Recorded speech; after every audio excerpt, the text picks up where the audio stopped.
आज फिर मैं आप लोगों के बीच में जो मौलिक अधिकारों का मैं पिछले क्लास में मैं चर्चा कर रहा था, उसी की मैं अगली कड़ी लेकर के मैं आपके बीच में फिर से मैं आया हूं। यह उल्लेखनीय है कि मौलिक अधिकार हमारे संविधान के भाग 3 में अनुच्छेद संख्या 12 से लेकर के 35 के बीच में अंतर्निहित हैं और मौलिक अधिकार राज्य के विरुद्ध अधिकार है। इसके बारे में चर्चा हमने पिछले क्लास में किया था, जिसके तहत मैंने राज्य की परिभाषा और राज्य मौलिक अधिकारों का अतिक्रमण ना करे, इसके लिए एक सजग प्रहरी के तौर पर आर्टिकल 13 किस प्रकार कार्य कर रहा है, उसके बारे में हमने जिक्र किया था। आज जो मूलभूत 6 मौलिक अधिकार जो भारत के नागरिकों को प्राप्त हैं, उसके बारे में आज हम लोग चर्चा करने जा रहे हैं। यह तो उल्लेखनीय है कि हमारे संविधान में 7 मौलिक अधिकार थे, लेकिन 1978 ईस्वी 44वां संविधान संशोधन के तहत में जो संपत्ति का जो अधिकार था, उसे लोप कर दिया गया, समाप्त कर दिया गया और उसे एक कानूनी अधिकार के तौर पर हमें प्रदान किया गया है। और इसके लिए संविधान में अनुच्छेद 300 का जोड़ा गया है। तो हमारे संविधान में कौन कौन से अधिकार हमें प्राप्त हैं, उसके बारे में हम लोग आज चर्चा करने जा रहे हैं। हमें मौलिक अधिकार जो है वो आज हमें 6 प्रकार के मौलिक अधिकार हमें प्राप्त हैं। सबसे पहले हमारा है समता का अधिकार। समता का अधिकार हमारा अनुच्छेद संख्या, अगर आर्टिकल की बात करें तो यह 14 से लेकर के 18 के बीच में, अनुच्छेद संख्या 14 से 18 के बीच में हमें समता का अधिकार जो है भारतीय संविधान हमें प्रदान करता है। दूसरा है स्वतंत्रता का अधिकार। यह हमारा आर्टिकल की बात करें तो यह 19 से लेकर के 22 तक जो है कि हमें भारत के संविधान के द्वारा हमें प्राप्त है। वहीं पर शोषण के विरुद्ध के अधिकारों की बात करें तो आर्टिकल संख्या जो है यह 22, 23 एवं 24 जो है ये हमें जो है कि प्रदान करता है। वहीं पर धार्मिक स्वतंत्रता की हम बात करें तो ये हमारा जो है आर्टिकल संख्या जो है कि 25 से लेकर के 28 तक ये जो है ये हमें प्रदान करता है। और संस्कृति और शिक्षा संबंधी अधिकार जो है वह हमारे भारतीय संविधान में आर्टिकल संख्या 29, 30 जो है कि वो हमें जो है कि प्रदान करता है। और ये हमारा संवैधानिक उपचारों का अधिकार है। यह संवैधानिक उपचारों का अधिकार आर्टिकल जो है 32 के तहत में हमें प्राप्त है। तो इस प्रकार हमारे संविधान हमें मूलभूत 6 अधिकारों के बारे में चर्चा कर रहा है। पहला है समता का अधिकार, दूसरा है स्वतंत्रता का अधिकार, तीसरा है शोषण के विरुद्ध अधिकार, चौथा है धार्मिक स्वतंत्रता का अधिकार, पांचवा है संस्कृति और शिक्षा संबंधी अधिकार और छठा है संवैधानिक उपचारों का अधिकार। यह उल्लेखनीय है कि हमारे संविधान में एक और अधिकारों की चर्चा थी। मूल संविधान में हमें 7 प्रकार के मौलिक अधिकारों के बारे में विवेचना की गई थी और वह था संपत्ति का अधिकार। फिर से एक बार मैं आपको रिपीट करा दूं, संपत्ति का अधिकार जो है, संपत्ति का अधिकार हमारे मूल संविधान में था, अब नहीं है। इस संपत्ति के अधिकार को समाप्त कर दिया गया है। कब समाप्त किया गया है?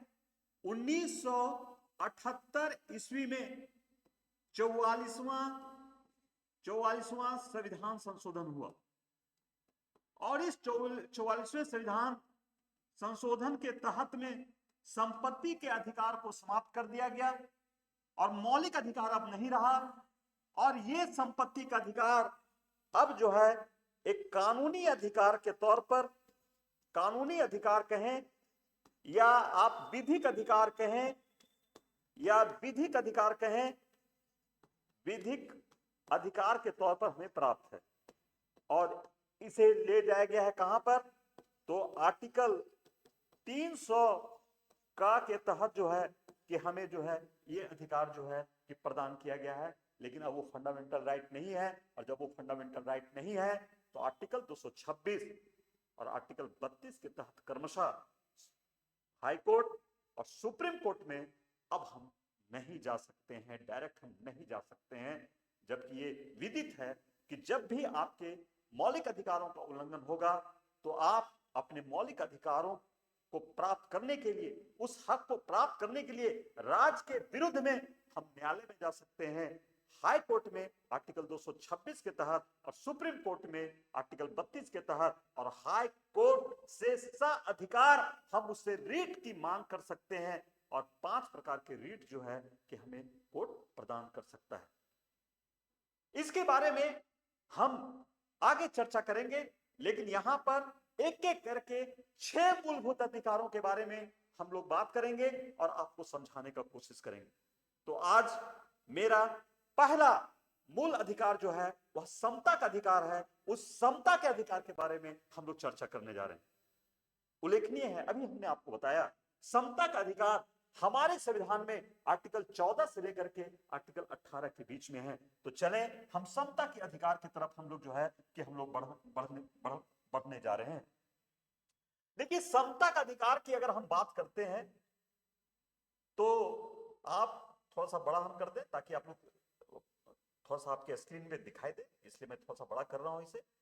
देखिए, समता का अधिकार की अगर आप देख रहे हैं या उसकी बातों को समझ रहे हैं तो समझने की कोशिश कीजिएगा कि समता का जो अधिकार है वह आर्टिकल 14 से लेकर 18 के बीच में है। और ये 14 से 18 के बीच में जो है, तो आर्टिकल 14 जो है, आर्टिकल 14 दरअसल इस आर्टिकल 14 में समता के अधिकार का मूल सिद्धांत है। फिर सब समझिए, समता का अधिकार आर्टिकल 14 से 18 के बीच में है। और आर्टिकल 14 जो है उस समता का जो अधिकार है, उसका जो दर्शन है, उसकी जो फिलॉसफी है, जो उसका मूल सिद्धांत है, वो वास्तव में आर्टिकल 14 में ही है। और जो अधिकार जो प्रदान किए गए हैं नागरिकों को, व्यक्तियों को, वो आर्टिकल 15, आर्टिकल 16, आर्टिकल 17, आर्टिकल 18 के बीच से उसे प्रदान किए गए हैं।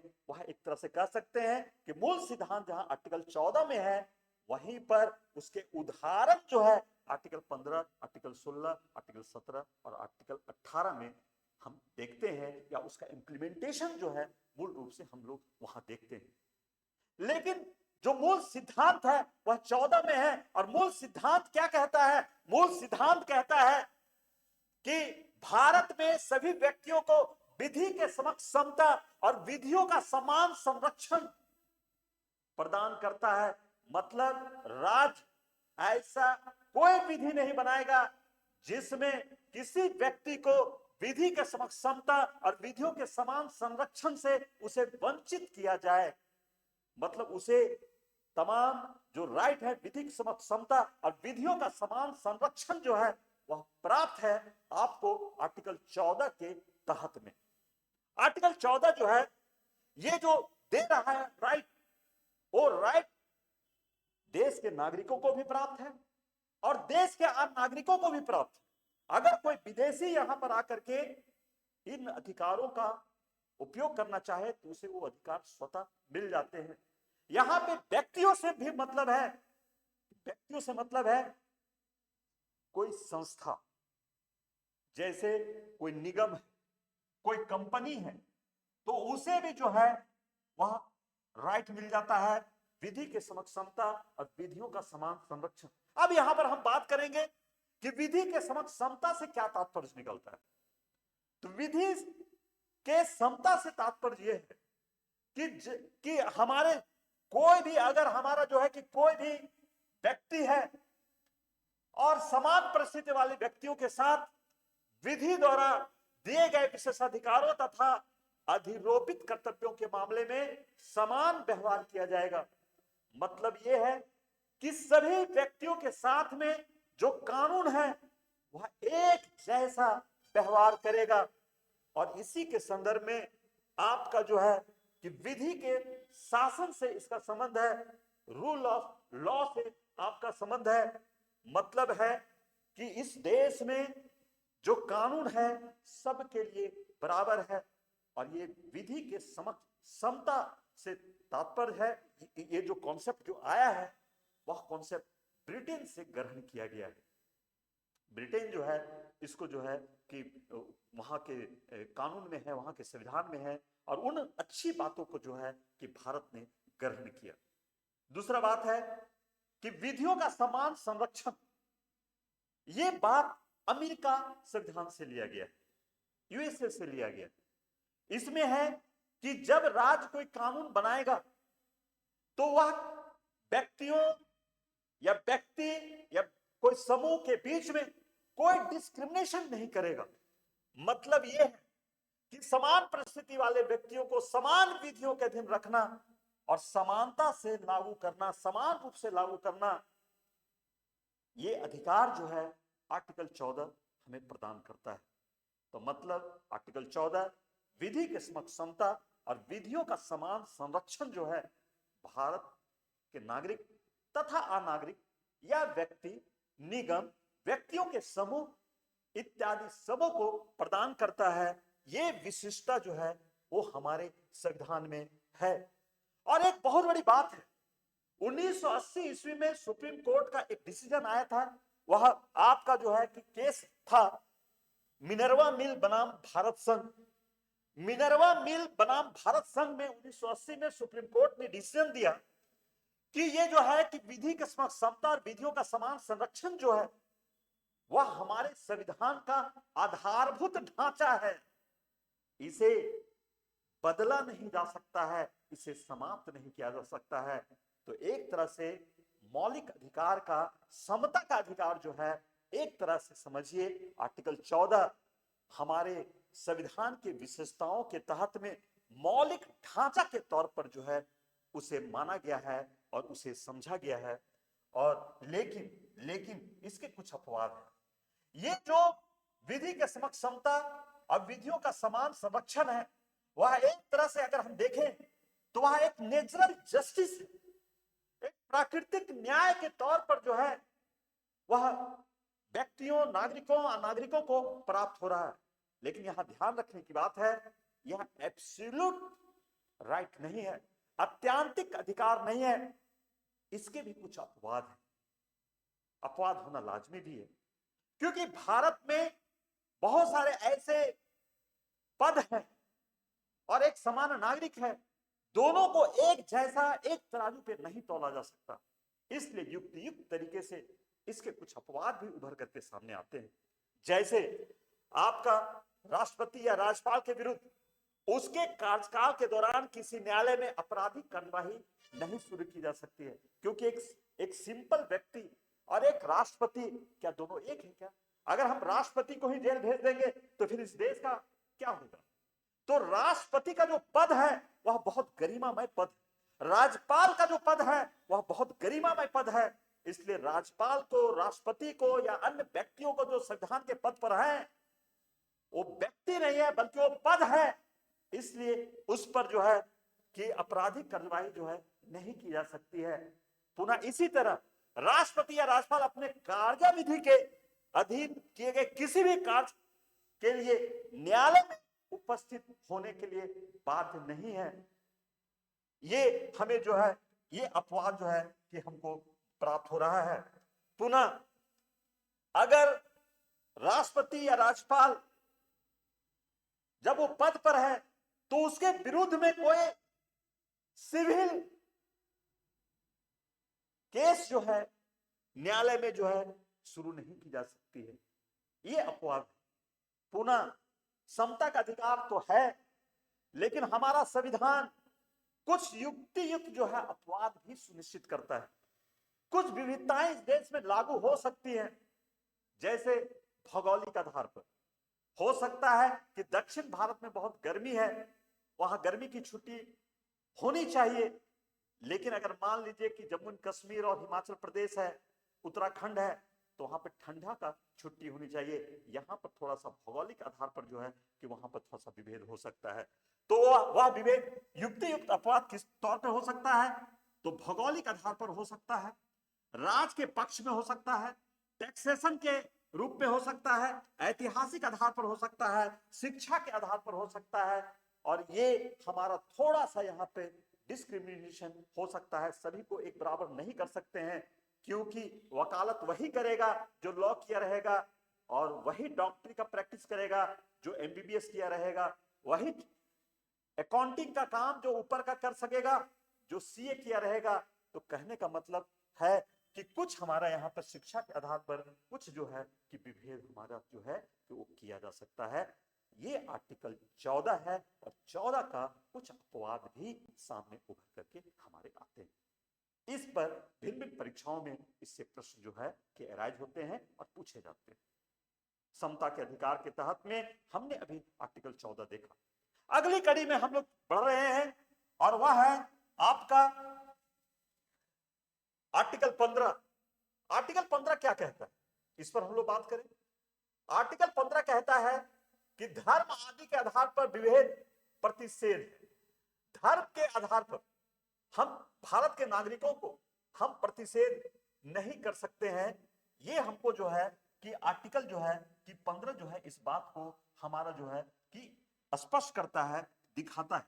इसी के तहत में 15(1) क्या कहता है, सो देखिए 15(1) कहता है, यहां ध्यान देने की बात है, केवल धर्म, मूलवंश, जाति, लिंग, जन्म स्थान अथवा इनमें से किसी आधार पर नागरिकों के मध्य विभेद करने में राज्य को रोकता है।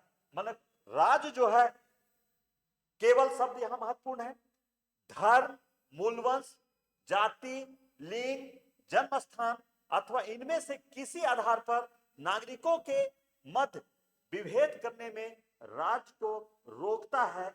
ये बहुत ही महत्वपूर्ण बात है कि राज्य ऐसा कोई भी व्यवस्था नहीं तैयार करेगा जिसमें धर्म, मूलवंश, जाति, लिंग और जन्म स्थान के आधार पर किसी को विभेद करेगा। मतलब समता मूलक समाज का एस्टेब्लिशमेंट करने के लिए, समता मूलक अधिकार प्रदान करने के लिए बात करता है आर्टिकल 15 का 1। लेकिन यहां पर एक सोचने की बात है कि केवल ये 5 तथ्य दिए गए हैं, इसी के आधार पर विभेद नहीं करना है, बाकी अन्य चीजों पर विभेद किया जा सकता है। जैसे निवास स्थान और भाषा के आधार पर राज्य जो है विभेद कर सकता है। ये जो 15 का 1 है, ये कहीं ना कहीं हमें एक समता मूलक समाज को स्थापित करने में मदद करता है। समता के अधिकार को जो है कि ज्यादा व्यापक तरीके से समझने में हमें मदद मिलती है। 15(2) क्या कहता है? 15(2) कहता है कि कोई भी नागरिक केवल धर्म, मूलवंश, जाति, लिंग, जन्म स्थान या इनमें से किसी आधार पर दुकानों, सार्वजनिक भोजनालयों, होटलों, सार्वजनिक मनोरंजन स्थलों तथा राज्य निधि से पोषित सार्वजनिक उपयोग हेतु समर्पित कुओं, तालाबों, स्नान घाटों, सड़क, सार्वजनिक समागम के स्थल इत्यादि में विभेद नहीं किया सकता है। मतलब यह है कि 15(2) 15(1) से ज्यादा व्यापक है, और समता का जो स्वरूप है वह थोड़ा ज्यादा स्पष्ट हो जाता है। इस प्रकार समता का अधिकार हमें 14 से 18 के बीच में है, उसमें आर्टिकल 15 जो है इस प्रकार का अधिकार हमें प्रदान करता है। तो ये जो 15(1) और 15(2) है वह दरअसल व्यक्ति के मूल अधिकारों का खास करके विवेचना करता है। लेकिन आगे जब हम जाते हैं तो 15(1) और 15(2) का हमारा कुछ अपवाद भी उभर करके सामने आते हैं। अब 15(3), 15(4), 15(5) जो है वह अपवाद है, और यह अपवाद जो है के रूप में राज्य की शक्ति को प्रदर्शित करता है, ये राज्य की शक्ति को दिखाता है। तो 15(3) क्या कहता है, इस पर हम लोग चले फोकस करते हैं। 15(3) क्या कहता है? 15(3) कहता है कि राज्य को स्त्रियों, बालकों के लिए विशेष प्रावधान करने की शक्ति है। राज्य को लगता है कि हमें इसका प्रावधान करना चाहिए क्योंकि ये समाज के कमजोर वर्ग के लोग हैं। तो राज्य जो है समता के अधिकार को प्रदान करते हुए उसके अपवाद स्वरूप महिलाओं और बच्चों के लिए विशेष प्रावधान करता है। 15(3) में स्त्रियों और बालकों को विशेष प्रावधान जो है उसको प्राप्त होता है। और इसी के तहत में पुनः फिर जो है इस देश में कई कानून बने, जैसे महिला आयोग बना, जैसे आज आप देश में देख रहे होंगे आंगनबाड़ी जो सिस्टम देश में चल रहा है, जिसमें बच्चों और महिलाओं को विशेष तौर पर उसे जो है सरकार की तरफ से कुछ सहायता प्राप्त होता है, पोषण प्राप्त होता है। ये राज्य जो है वो बनाती है, राज्य निर्धारण करती है। इसी तरह महिलाओं के लिए घरेलू हिंसा संरक्षण अधिनियम 2005 बना, जो महिलाओं के लिए बना, जो 15(3) आर्टिकल के तहत में आप उदाहरण आप समझ सकते हैं। तो ये 15(3) राज्य को स्त्रियों और बालकों के लिए विशेष प्रावधान करता है। ये बताता है 15(3) कि राज्य को शक्ति है। 15(1) और 2 जहां मूल अधिकार की बात करता है, वहीं 15(3), 4 और 5 जो है वह राज्य की शक्ति को बताता है, जो इसका अपवाद है। 15(4) में क्या है, इस पर हम बात करें तो आर्टिकल 15(4) में अगर आप देखें तो इसमें है कि राज्य को विशेष उपबंध करने की शक्ति प्रदान की गई है। और इसी के तहत में सामाजिक और शैक्षिक दृष्टि से जो पिछड़े हुए लोग हैं, नागरिकों के लिए, अनुसूचित जाति के लिए, अनुसूचित जनजाति के लिए विशेष प्रावधान जो है वह किया जा सकता है। और यहां बहुत ही उल्लेखनीय बात है कि हमारे देश में जो प्रथम संशोधन जो किया गया, जो प्रथम संशोधन जो हुआ, वो प्रथम संशोधन 1951 ईस्वी में जो किया गया, जिसमें मद्रास राज्य बनाम चंपाकम दोराइजन का मामला था। उस मामले में इस बात को उठाया गया कि सामाजिक शैक्षिक दृष्टि से अनुसूचित जाति के लिए, अनुसूचित जनजाति के लिए, खास करके अनुसूचित जाति और अनुसूचित जनजाति के लिए आरक्षण का प्रावधान किया जाना चाहिए, उसे विशेष दर्जा दिया जाना चाहिए। और इसके तहत उसे दर्जा मिला। तो ये प्रथम संविधान संशोधन में इस बात को सामने लाया गया। फिर इसी में आगे जो है कि हमारे संशोधन होते हैं 15(4) में, और इसी के तहत में 93वां संविधान संशोधन जो है कि आपका होता है। और इसी के तहत में 15(5) जोड़ा गया, और इसके तहत में प्राइवेट और शैक्षणिक संस्थाओं में, प्राइवेट शैक्षणिक संस्थाओं में प्रवेश हेतु SC, ST, OBC को आरक्षण का प्रावधान जो मिलता है 15(5) के तहत, वो 93वां संविधान संशोधन के तहत में उसे प्राप्त हो जाता है। तो ये 15(3) स्त्रियों और बालकों के लिए, 15(4) शैक्षिक तौर पर पिछड़े SC, ST के लिए विशेष प्रावधान का हमारा जो है संविधान में उल्लेख है। और 15(5) में जो है कि हमें जो प्राइवेट शैक्षणिक संस्थान है उसमें SC, ST, OBC को प्रवेश दिया जाए, उसके लिए आरक्षण जो हमारे पास आया वह आरक्षण 15(5) के तहत आया। लेकिन यहाँ पे एक उल्लेखनीय बात है कि आर्टिकल 30(1) के तहत में जो अल्पसंख्यक वर्गों के हितों के संरक्षण की बात वहां पर है, जो उनके जो स्कूल जो खुले हैं अल्पसंख्यकों के, वहां पर इस आरक्षण का उपयोग नहीं हो सकता है। मतलब आप अल्पसंख्यकों का जो स्कूल है, कॉलेज है, जो कुछ भी है, उस जो वो अपने के लिए वो खोले हैं, उसमें जो है आपको अधिकार और राइट जो है आपको नहीं मिलता। इस प्रकार हमने आर्टिकल 15 को हमने देखा, जो कहीं ना कहीं समता के अधिकार को वो पूरा कर रहा है। अब हम अगले में हम लोग चलते हैं, आर्टिकल 16 की तरफ हम लोग जो है कि हम लोग बढ़ने जा रहे हैं। आर्टिकल 16 क्या कहता है, इसको देखिए। आर्टिकल 16 जहां हमने 14 को आर्टिकल 15 ने बहुत हद तक उसे बढ़ाया, आर्टिकल 16 भी कहीं ना कहीं जो है कि इस बात को थोड़ा सा और व्यापक बनाता है, और समता के अधिकार की तरफ में जो नागरिकों, देश के नागरिकों को जो अधिकार है उसका और स्पष्टीकरण बेहतर तरीके से करता है। आर्टिकल 16 कहता है लोक नियोजन में अवसर की समानता, अर्थात राज्य जब लोक नियोजन में सरकारी जॉब जब वो निकालेगा तो उस जॉब में जो है कि भेदभाव नहीं करेगा। और 16(1) में इसी के संदर्भ में कहा गया है कि राज्य के अधीन किसी पद पर नियोजन में सभी नागरिकों को समान अवसर प्राप्त होंगे। 16(1) क्या कह रहा है, फिर से अब रिपीट करते हैं, राज के अधीन किसी पद पर नियोजन में मतलब सरकारी नौकरी में सभी नागरिकों को समान अवसर प्राप्त होंगे। वही 16(2) कहता है कि केवल मूल वंश, जाति, धर्म, लिंग और जन्म स्थान के आधार पर तथा थोड़ा सा और व्यापक हो जाता है, आर्टिकल 15 कहता है केवल मूल वंश, जाति, धर्म, लिंग और जन्म स्थान। वही आर्टिकल 16(2) कहता है मूल वंश, जाति, धर्म, लिंग, जन्म स्थान, उद्भव एवं निवास, ये दो शब्द और जुड़ जाता है। इस दृष्टिकोण से ये और व्यापक बन जाता है। उद्भव एवं विकास के आधार पर नागरिकों के मध्य में भेदभाव नहीं किया जाएगा।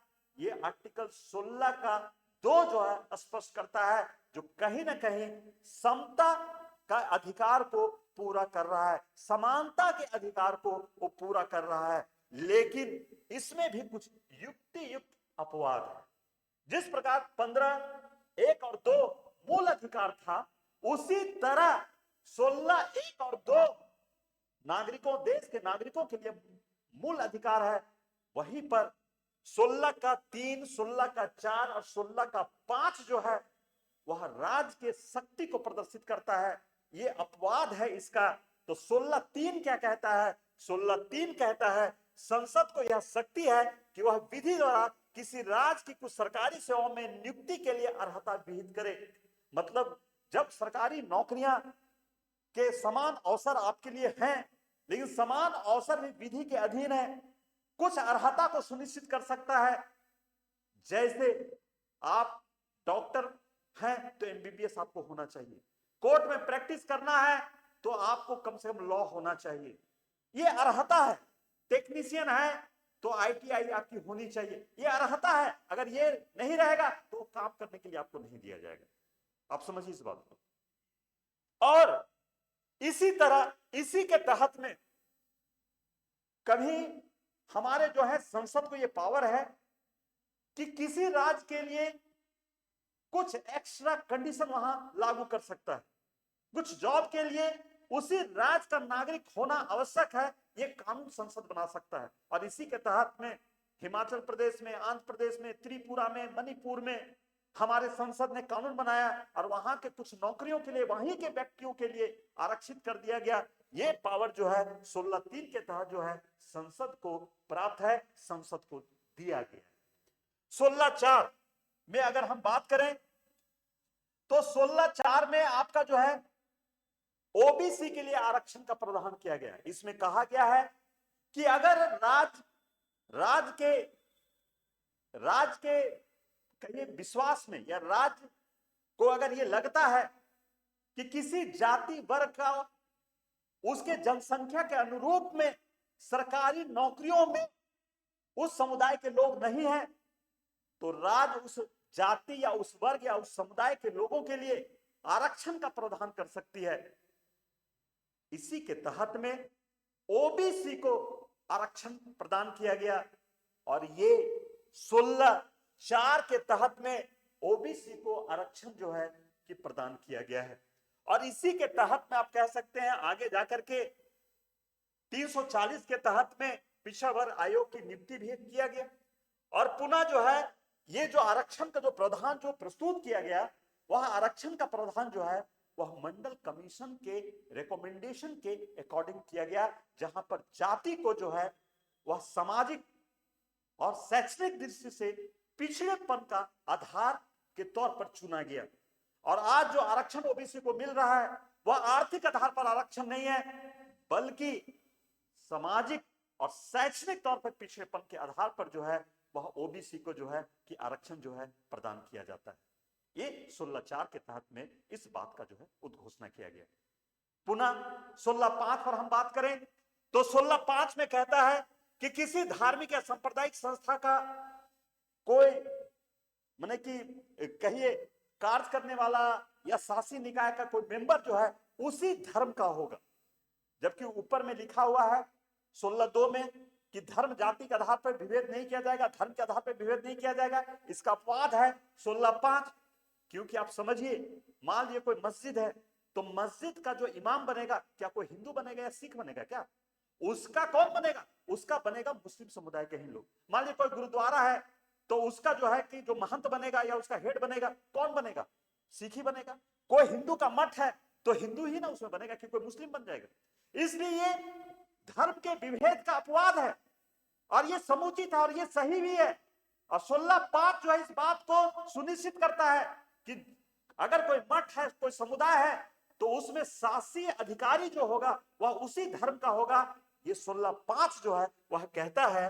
तो इस प्रकार 16(5) जो है लोक नियोजन में अवसर की समानता की बात करता है, लेकिन उसके जो कुछ अपवाद वाले स्वरूप है उसका चेहरा भी जो है कि हमें 16 आर्टिकल के 3, 4 और 5 में हमारे स्पष्ट हो जाते हैं। अब हम लोग आगे बढ़ेंगे बहुत तेजी से। अब हम लोग चल रहे हैं आर्टिकल 17। आर्टिकल 17 क्या है? तो आर्टिकल 17 भी समता मूलक समाज या समानता के अधिकार को प्रदान करने के लिए अस्पृश्यता का अंत करने की बात करता है। अस्पृश्यता का अंत जो है आर्टिकल 17 में जो है। और अब ये प्राइवेट व्यक्ति और राज्य दोनों के लिए है, सरकारी संस्थानों के लिए भी है। ना राज्य छुआछूत की भावना को बढ़ावा दे सकता है, ना कर सकता है, ना ही कोई प्राइवेट व्यक्ति भी किसी के प्रति छुआछूत की भावना को प्रकट नहीं कर सकता है। और अगर ऐसा करता है तो वह दंडनीय अपराध है। और इस पर कानून बनाने की शक्ति जो है वह संसद को है। और संसद जो है आर्टिकल 35 के तहत में उस पर कानून बनाती है। आर्टिकल 35 के तहत में संसद को पावर है कि अगर कोई छुआछूत संबंधी कोई भेदभाव करता है तो आर्टिकल 35 के तहत में वो कानून बनाती है। और अस्पृश्यता के उल्लंघन के संदर्भ में हमारे संसद ने अस्पृश्यता अपराध अधिनियम 1955 बनाया, जिसे 1976 में थोड़ा सुधार किया गया और अस्पृश्यता अपराध अधिनियम 1955 का नाम बदल करके सिविल अधिकार संरक्षण अधिनियम 1955 कर दिया गया। और जब कोई व्यक्ति छुआछूत संबंधी विभेद करता है तो उसे दंड मिलता है, और उसे जो दंड मिलता है वह दंड मिलता है सिविल अधिकार संरक्षण अधिनियम 1955 के तहत। और इसे बनाया है संसद ने, और संसद को पावर है आर्टिकल 35 के तहत में इस प्रकार के कानून को बनाने का। और आवश्यकता पड़ेगा तो आर्टिकल 35 के तहत में सरकार जो है कि कानून बना सकती है। तो कहीं ना कहीं समता मूलक समाज को एस्टेब्लिश करने में आर्टिकल 17 अर्थात अस्पृश्यता का अंत जो है एक महत्वपूर्ण भूमिका का निर्वहन करता है। समता के अधिकार का अंतिम आर्टिकल 18 के बारे में हम विवेचना करने जा रहे हैं बहुत तेजी से। आर्टिकल 18 क्या कहता है? आर्टिकल 18 कहता है उपाधियों का अंत। पहले हमारे जो राजा महाराजा होते थे या समाज में कोई विशिष्ट लोग होता था, वो अपने नाम के आगे जो है भारी भरकम एक आडंबरपूर्ण टाइटल रखता था, महाराजाधिराज, दानवीर, ऐसे करके ऐसा लगता था कि उसका ऑरा बहुत बड़ा है और वो बहुत व्यापक, प्रभावशाली, प्रभुत्व संपन्न व्यक्ति के तौर पर, विशिष्टता के तौर पर वो अपने आप को रिप्रेजेंट करता था। लेकिन जब संविधान हमारा बना तो उपाधियों का अंत कर दिया गया। इससे साबित होता है कि देश के सभी नागरिक बराबर हैं। इसके तहत में सिर्फ जो है आर्टिकल 18 एक कहता है कि राज्य माने सरकार, राज्य, सेना एवं विधि विद्या संबंधी सम्मान के सिवा कोई उपाधि जो है प्रदान नहीं करेगा। मतलब जो सरकार है या राज्य है वह सिर्फ 2 ही उपाधि दे सकता है, एक मिलिट्री का और एक एजुकेशन का, विद्या का और सेना का। इसके अलावा कोई भी उपाधि जो है कि राज्य प्रदान नहीं करेगा। ये 18(1) जो है वो कहता है। 18(2) क्या कहता है? 18(2) कहता है कि भारतीय नागरिक किसी विदेशी राज्य से कोई उपाधि ग्रहण नहीं करेगा, नहीं करेगा। 18(2) कहता है कोई उपाधि ग्रहण नहीं करेगा। और 18(3) कहता है कि ऐसे विदेशी नागरिक जो भारत में कोई लाभ या विश्वास का पद धारण करता है, कोई विदेशी है तो भारत में आकर के, मान लीजिए कोई क्रिकेट का हमारा कोच बन गया भारत का, वो अगर व्यक्ति भारत में पद धारण कर रहा है तो विदेशी राज्य से कोई उपाधि राष्ट्रपति के सहमति से ही ग्रहण करेगा। मतलब राष्ट्रपति उसको बोलेगा, अगर उसको कहीं विदेश में सम्मान मिल रहा है, उपाधि मिल रही है, तो राष्ट्रपति को कह करके वो उपाधि ग्रहण करेगा, ऐसे ग्रहण नहीं करेगा। ये आर्टिकल जो है 18 जो है कि हमारा जो है कि 3 कहता है। और 18(4) कहता है कि किसी विदेशी राज्य से भेंट, उपलब्धि, पद अगर हमें ग्रहण करना है तो राष्ट्रपति के सहमति से ही हम ग्रहण करेंगे, अन्यथा नहीं ग्रहण करेंगे। इस प्रकार उपाधियों का अंत कहीं ना कहीं समता के अधिकार को प्रबल बनाता है, लेकिन आर्टिकल 18 जो उपाधियों का अंत है, ये हमारा जो है आदेशात्मक नहीं है। मतलब अगर हम उल्लंघन कर देते हैं तो ऐसा नहीं कि हमें दंड मिल जाएगा, ये एक निर्देशात्मक है। मतलब आपको एक निर्णय दे रहा है हमारा संविधान, ऐसा नहीं करो। इस प्रकार हम ये देखें, समता का अधिकार जो है आर्टिकल 14 से लेकर के आर्टिकल 18 के बीच में समता का अधिकार प्रदान किया गया है, जो भारत के सभी नागरिकों को एक रूप में उसे बनाने का प्रयत्न करता है। लेकिन भारत देश में सभी नागरिक का आर्थिक, सामाजिक, शैक्षणिक सभी पृष्ठभूमियां एक जैसी नहीं है। इसी के लिए कुछ अपवाद भी जो है कि हमारे संविधान में निर्धारित है, और उसी के बारे में अभी हमने विवेचना किया। तो कुछ अपवादों के साथ में समता का अधिकार मूल रूप से भारत के नागरिकों को प्राप्त है, उसके बारे में अभी हमने देखा। तो चलें आज हम इसे यहीं तक रखते हैं। अगले क्लास में हम आपको स्वतंत्रता का अधिकार के बारे में विवेचना विशद तौर पर करेंगे। मैं डॉक्टर प्रकाश कुमार, धन्यवाद।